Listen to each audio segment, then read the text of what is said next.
Anyway, I want to say a very good afternoon to my next guest, the Honourable Dr. Jocelynne Scutt, AO, who was author and chair of the Judges Report and also the chair of the Seador-in-Law Tribunal. Good afternoon, Jocelynne. Hello, Ian. How are you? Oh, lovely. Yes, very, very good, thank you. It's lovely to speak to you. Good to talk with you. Now, we've got quite a few things to get through today, haven't we? So I'm just going to start straight away with... it was found unlawful by Seador-in-Law's legal team that the former Secretary of State for Work and Pensions refused reasonable invitations to mediation with them. Should the newly appointed Secretary of State for Work and Pensions accept Seador-in-Law's reasonable invitations to mediation on behalf of all 1950s women? Would it be in the best interests of all concerned? Well, Ian, it's clear that there is a dispute here, isn't there? That there are issues that need to be addressed by government. And that's clear from all the early day motions that have been lodged in Parliament or put forward in Parliament. It's clear from all the petitions that have gone forward. It's clear from all the publicity that relates to this issue. And it's also clear in that the matter was put to the Ombudsman, and the Ombudsman did come up with a report after an extraordinarily long time, of course, and a report about which there's been criticism. But all those matters go to the fact that there's a real issue here to be addressed by government, and therefore when the legal team determined that the refusal of the then Secretary of Work and Pensions not to accept the invitation that was put forward to mediate was unlawful, that would follow in relation to the present government, and therefore it would be wise, in my opinion, of the present Secretary coming in new to the job to accept the invitation to mediation, to at least come to the table and to explore the issues and what can be a fair outcome, a fair redress in a situation where it's clear that there are issues to be redressed. Yes. The Judges Report found both discrimination and maladministration against all 1950s women. Were all 3.5 million victims to insist that the powerful onside UK and international laws come on to play via Seador-in-Law's mediation talks, how would the financial remedy be improved? Well, if we come back to the basic issues, if I can really go back to 1995, now, of course, it's true that the United Kingdom is in a unique position. It's one of three countries, the others are Aotearoa, New Zealand and Israel, that doesn't have a written constitution. And the position legally in this country is one of parliamentary supremacy. That means that the Parliament can basically pass any primary legislation it wants, and that can't be challenged in a court. All that can be challenged is secondary legislation, that is regulations or actions of ministers of state or others, administrative persons, putting into effect principles that legislation has put through the Parliament. I mean, there's a big debate about that, as a matter of fact, about this issue of parliamentary sovereignty, and there are two famous jurists, Bingham and Raz, who debate about whether that means that Parliament can just do anything it likes. But to come back to 1995, one of the aspects that's interesting about 1995 and the Pension Act, the change to the Act that led to the problem that is being addressed, hopefully be addressed now, that Act was passed in 1995 after the United Kingdom government had entered into CEDAW, that's the Convention on the Elimination of All Forms of Discrimination Against Women. And in entering into that international treaty or convention, by signing it and by ratifying it, what the government was saying was that it would pay attention to the principles of CEDAW and would not breach them when it action or when it put legislation into Parliament. And what actually hasn't happened in this country, but ought to have happened when CEDAW was signed and ratified, is that there ought to have been a review of legislation that was existing at the time and to see whether it was in contravention of the CEDAW or not. And certainly the Parliament shouldn't have been passing legislation that directly convened CEDAW, which is what it did. Now, under the parliamentary supremacy principle, it was entitled to do that, but one can say quite justifiably that it really ought to have followed its obligations under international law, because it really was in breach of international law when it passed that 1995 Act. Now, if we come up to the present time, what we can see is that it's clear that there can be no doubt that women have been, the 1950s women were targeted for the change, and although ultimately the change has impacted on all women who were born after the 1940s, because the 1940s women were exempt. The point is that it was that 50s group that suffered from the actual changeover, and they were directly targeted. Now, I just actually want, before we come to the solution to all this, I actually just want to raise another point, because it's an interesting legal point. And when the what's CEDAW in law now, ran that first judicial review in the courts to see whether there was discrimination or not. I mean, a couple of points are quite interesting, because the court said, well, it wasn't the women discriminated against, it was the men, because they'd been subject to a 65 age limit all the time that women gained their pension at 60. But of course, with the greatest of respect, that really wasn't addressing the issue, because the point was that it was women who were being targeted, the 1950s women.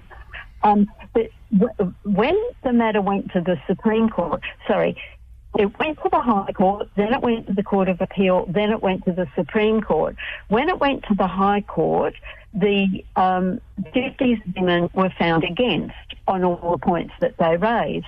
At the same time, however, the High Court gave leave for the matter to go up to the Court of Appeal, and for every single ground to go up to the Court of Appeal to be addressed. So it gets to the Court of Appeal, and the Court of Appeal addresses each of those issues, and again finds against 1950s women. Well, at the same time, they find against, but then they grant leave on every single point up to the Supreme Court. Now, what happens at the Supreme Court? All those grounds that have been referred to the Supreme Court are ignored. And what the Supreme Court does, single judge, no reasons, says that the matter is out of time. Now, interestingly, this out of time issue had arisen right back at the beginning, and the initial hearing, it was said by the court that the matter was not out of time, but if it was considered to be out of time, then leave was granted for the out of time to be passed away. So it wasn't out of time.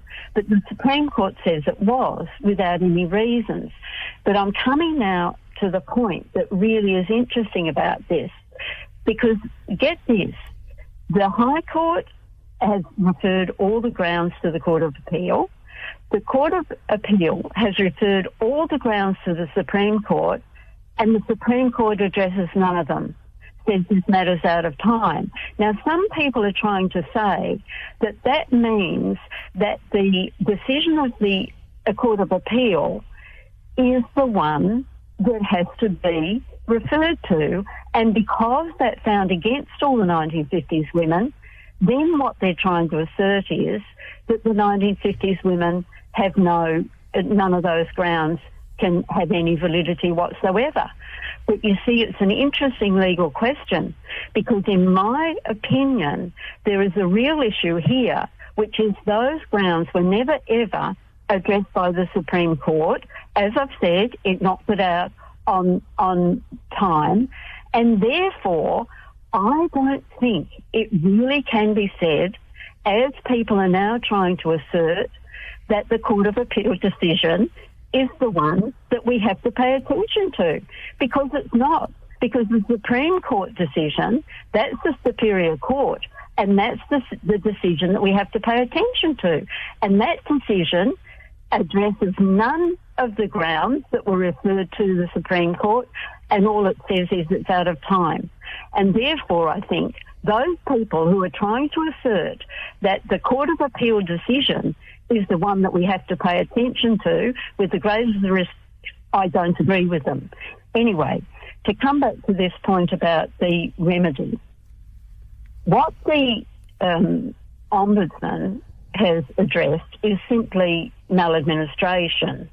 And I think it's rather difficult for the Department of Works and Pensions to say it hasn't engaged in maladministration, because it really appears to me that a day does not go past when some element of maladministration is being revealed in terms of what the Department of Works and Pensions is doing or not doing, now in relation to other matters. So therefore, one, I think, can rest assured that there must have been some maladministration in there, and indeed, in my report from the committee that I sat on to look at this issue, it appeared quite clear that there was maladministration on a number of grounds. But back to the Ombudsman did not address anything beyond maladministration. Now, that's perfectly proper, because it was his role to do that, as he was. To look at maladministration. But what it means is that report doesn't really address all the issues that need to be addressed by the government when they look at this issue, as they should, in order to ameliorate the wrong that has been done to the 1950s women. And one of the issues that the government really has to address is this issue of direct discrimination on the basis of age and on the basis of sex or gender, and a potential indirect discrimination element in relation to marital status for those women who went through divorces and where the courts did not pick up that they weren't going to get the pension at 60, because there are women who went through divorces and the divorce was granted in terms of property and asset settlement on the basis that they would get the pension at 60, which was not going to happen. The remedy, however, it seems to me that it's absolutely vital for the government to engage in mediation, to get round the table and to work out with representatives of all 1950s women what can be a fair outcome, because the Ombudsman's report does not suggest a fair outcome, and it appears that what's being thought about in terms of the Ombudsman report would be unwieldy, would be complicated, would not actually address the issues, and is simply going to put another burden on the Department of Works and Pensions to try to work out, according to the Ombudsman view as to those 6 women whose position it looked at, as to how the thing can be fixed. Well, we want to put further burden on the Department of Works and Pension. They're already struggling as it is, and it's apparent that they're struggling.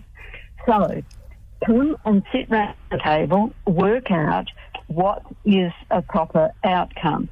And it seems to me that the proposal that's being put forward by C. Doreen Law is a legitimate proposal that is at least the starting point, and that is that there would be payment of an initial lump sum for each woman identified as a 1950s woman who was impacted by this, and we can find that out. We just have to look at the schedule to the 1995 Act and then to the schedule to the 2007 Act, because those schedules make very clear who the women are who have been impacted, because it just goes on what your birth date was. And so we can find out what the birth date is. That information is already in the Department of Works and Pensions. So that's not a problem. So payment of initial lump sum for each woman who has been impacted, and then an additional payment on top of their state pension payments paid over a period, say 5 years, for those whose national insurance contribution entitle them to compensation and equal to the sums deferred. That would be a fair outcome in terms of this, the money, the considerable sum that they were denied, which was paid by them into the system. They'd made their payments into the system. There shouldn't be any tax payable on this. Their benefits should not be affected. There could be, in addition to this, free dental, optical services and prescriptions, and then a named benefactor in the event of death to receive any outstanding sums, because if they got their pension at 60, in accordance with the monies that they paid in, and they had any money left over when they died, well, of course, that would have gone to their beneficiaries. Yes. Yeah, and so that really seemed to me to be a valid position to be putting to government, and one that makes sense, one that's not going round and round in circles or unclear, and come and sit at the table and discuss it. Yeah, no, that sounds very, sounds like common sense, that, Jocelynne, yes. Now, very quickly, because I know we've got your music choice to include, given the new formed Labour government that made a mandatory undertaking in 2019 of $58 billion to resolve this injustice, is there a legal imperative therein to pay what they called a debt of honour? Well, manifestos are really the statement of what an incoming government will do. And when that commitment was made in 2019, before the 2019 election, then if the Labor had won at that time, they really should have followed through on it.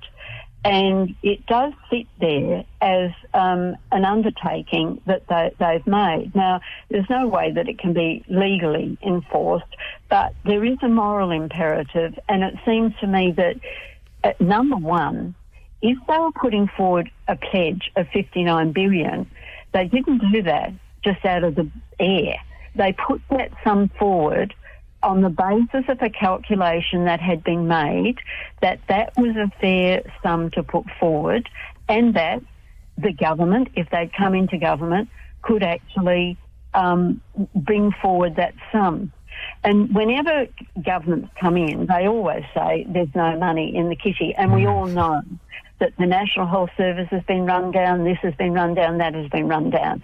But the reality is that if these women, the 1950s women, are dealt with fairly and get proper recompense, then that actually is relieving, for example, the National Health Service, because otherwise these women, if they haven't got proper money, if they're living in their cars, if they're on the street, if they're not eating properly, if they're suffering from problems of dental work that's not done, etc., they're going to be a burden on the state. So it's better to get them so that they can be financially independent by recognising that this wrong must be righted, and that will benefit the government. It won't undercut the government capacity to do all the other things it wants to do, which it is obliged to do, and which it's entitled to say it must. But there's a must here as well.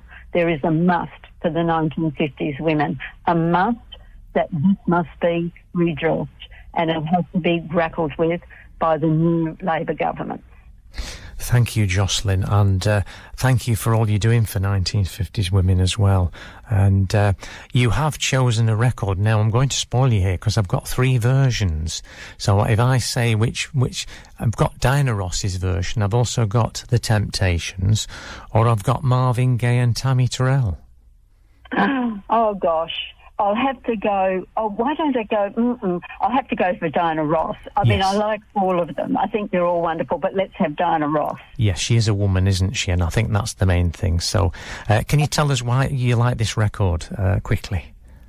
Because there is no mountain high enough and no valley deep enough to stop the 1950s women for keeping on with their campaign as they must. And the government must not allow any mountain to be too high or any valley to be too low for them to actually come to the party, for them to come to the table, for them to mediate in order to right this egregious wrong. No mountain high enough, no valley low enough. Thank you, William. Thank you, Jocelynne.